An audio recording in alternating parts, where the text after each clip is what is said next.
एक सवाल लेकर इस सफर पर निकला था कि भारत के भविष्य के निर्माण के लिए हम आज क्या कर रहे हैं, हम क्या सोच रहे हैं, हम क्या रच रहे हैं।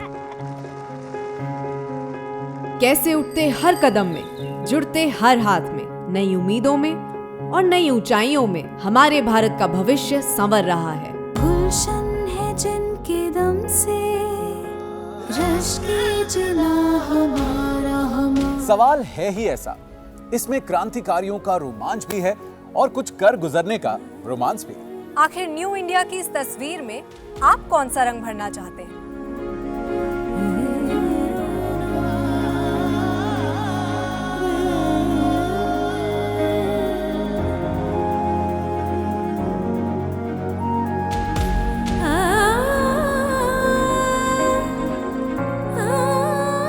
एक औरत के लिए पक्का मकान होना बहुत ज़रूरी है। मैं एक किराए के मकान में एक कमरे में रहती थी, जो कि अंदर रसोई और टॉयलेट था।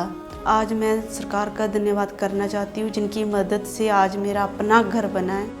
ये घर मेरे लिए बहुत मायने रखता है और सरकार ने दिया है मेरे लिए। पानी का कनेक्शन भी हो गया और बिजली का कनेक्शन हो गया, गैस का कनेक्शन भी हो गया।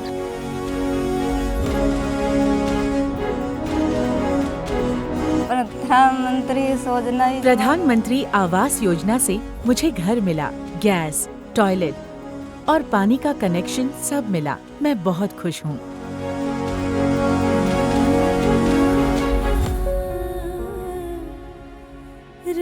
प्रधानमंत्री आवास योजना, जिसके द्वारा जो लोग गरीब लोग झोपड़पट्टी में रहते, उनको एक अच्छा डिग्निटी हाउस बनाने का जो केंद्र सरकार का जो योजना है, उसी के साथ हमारे जियागुड़ा एक पुराना स्लम है, जिसमें लोग कम से कम 575 फैमिलीज यहाँ पर रहते थे।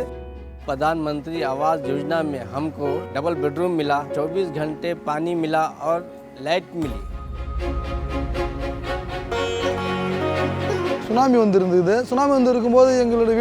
इस सुनामी में हमारा घर बह गया था।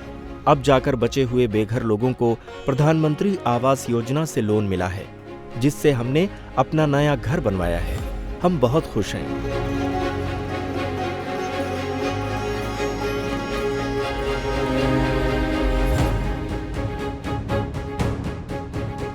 कल के भारत का सही नागरिक वही है जिसके लिए किसानी सबसे बड़ा मजहब हो और किसानों की तरक्की सबसे बड़ा मकसद।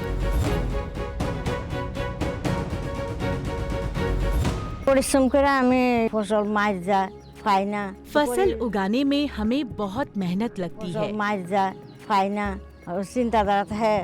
फसल खराब हो जाने से जिंदगी मुश्किल में पड़ जाती है।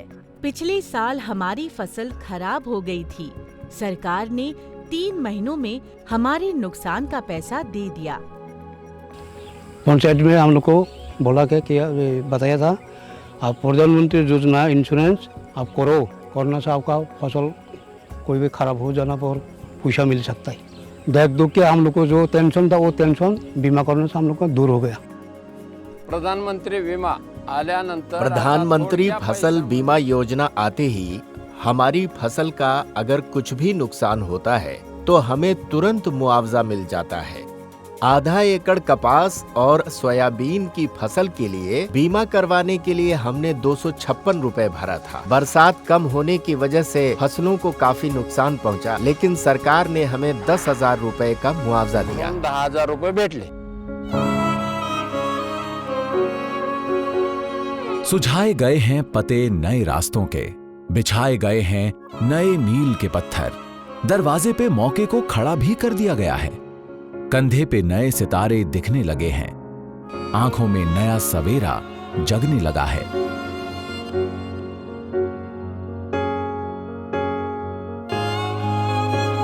DDU-GKY కరీంనగర్లో EWRC అనే ట్రైనింగ్ సక్సెస్ఫుల్ గా రన్ కావడం జరుగుతుంది।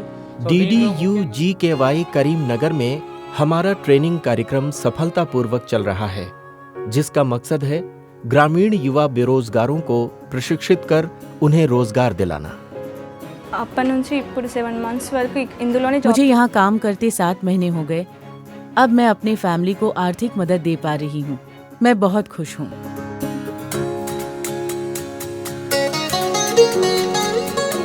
DDU-GKY में मैंने वही मतलब बहुत अच्छा काम मिला, क्योंकि 9 मंथ का एक कोर्स करने को मिला।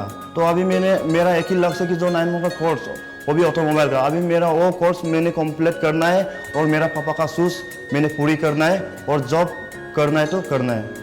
DDU-GKY के अवेयरनेस के लिए हम लोग गांव में आते हैं और हर गांव में आके उन लोगों के अवेयरनेस कैंप बिठा के उन लोगों को बताते हैं इस प्रोजेक्ट के बारे में। साथ में हम लोग डोर टू डोर विजिट करते हैं ताकि उन लोगों को ज़्यादा से ज़्यादा पता चल सके इस स्कीम के बारे में।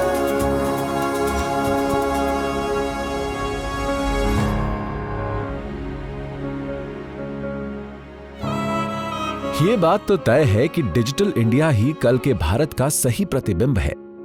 इसलिए अब गांव की जरूरत इस नई जुबान को समझने लगी है। जो उंगलियां बस बर्तनों पे चलती थी, वो अब मशीनों से मिलने लगी हैं।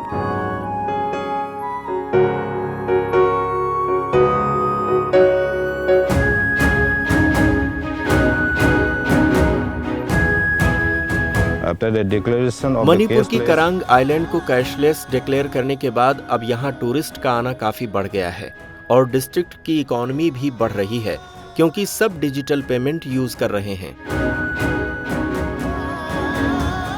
भीम, जो कि गवर्नमेंट एप्लीकेशन है, उसे फोन में यूज करके यहाँ का कारोबार पूरी तरह से कैशलेस हो गया है। जब ग्राहक हमारे पास आता है तो सबसे बड़ी दिक्कत हमें खुले पैसों की होती है। जब से सब्जी मंडी में कैशलेस पेमेंट शुरू हुआ है, तब से हमारे खुले की दिक्कत बिल्कुल खत्म हो चुकी है। अब हमारे सारे काम फोन से हो जाते हैं और हम बहुत खुश हैं। नो कैश आवर्स जो सरकार ने लागू किया है, उससे धीरे धीरे लोग जागरूक होते जा रहे हैं और ये बहुत अच्छा साबित हो रहा है।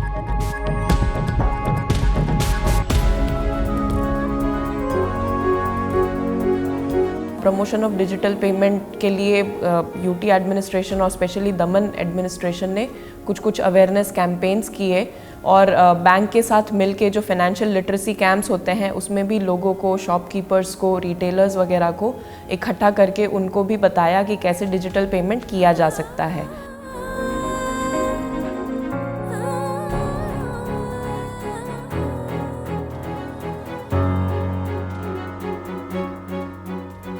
एस्पिरेशनल डिस्ट्रिक्ट बांका की ये लड़कियां सिर्फ स्कूल नहीं जा रही हैं, पछाड़ रही हैं पिछड़ेपन को।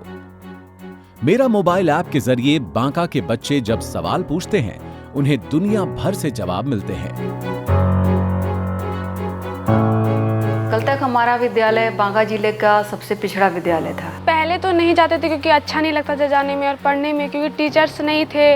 आज हमारा विद्यालय बांका जिले का एक अग्रणी विद्यालय है और उन्नयन के पायलट प्रोजेक्ट टीम में है। हम इन गरीब तबके के बच्चों को जो सामाजिक रूप से, आर्थिक रूप से पिछड़े हुए हैं, उन्नयन प्रोग्राम से जो हम स्मार्ट क्लास के थ्रू इन्हें डॉक्टर इंजीनियर बनाए, तो ये उन्नयन का एक बहुत ही अच्छा सार्थक प्रयास होगा।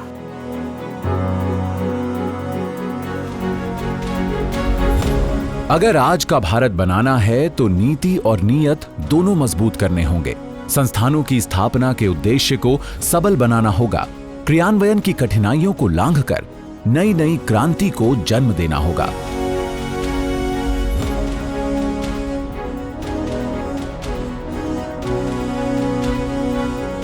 जीएसटी का जो टैक्स रिफॉर्म नहीं बल्कि कि रिवॉल्यूशन जो देश में हुआ है, उसके लिए दो चीज़ जिम्मेवार है।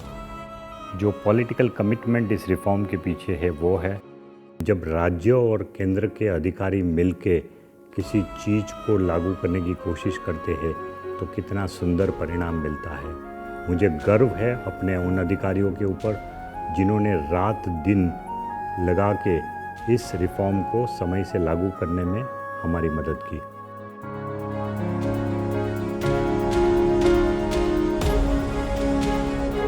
आज के भारत में आंदोलन के विषय भी बदल रहे हैं। किसने सोचा था जन आंदोलन की सूची में स्वच्छता अव्वल आएगी? किसने सोचा था आदर्श ग्राम की परिभाषा में स्वच्छता को भी समृद्धि से जोड़ा जाएगा? अब भारत सिर्फ गांव के देश से स्वच्छ गांव का देश बन रहा है।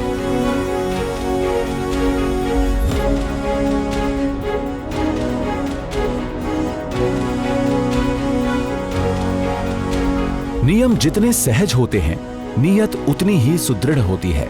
इस बात की गवाह हैं ये नई नई ऊंचाइयां। आसान हो रहा है सिर अब उठाना, यहाँ की मिट्टी में पांव जमाना। आसान हो रहे हैं वो हर कायदे जिनमें उलझी थी हमारी तरक्की।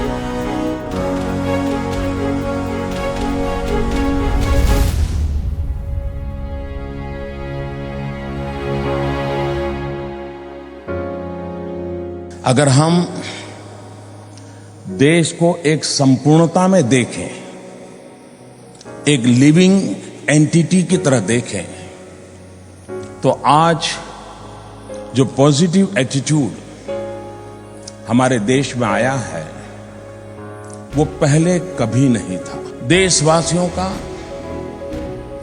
अपने आप पर भरोसा, देश पर भरोसा किसी भी देश को ऊंचाइयों पर ले जाने का सबसे ताकतवर मंत्र होता है।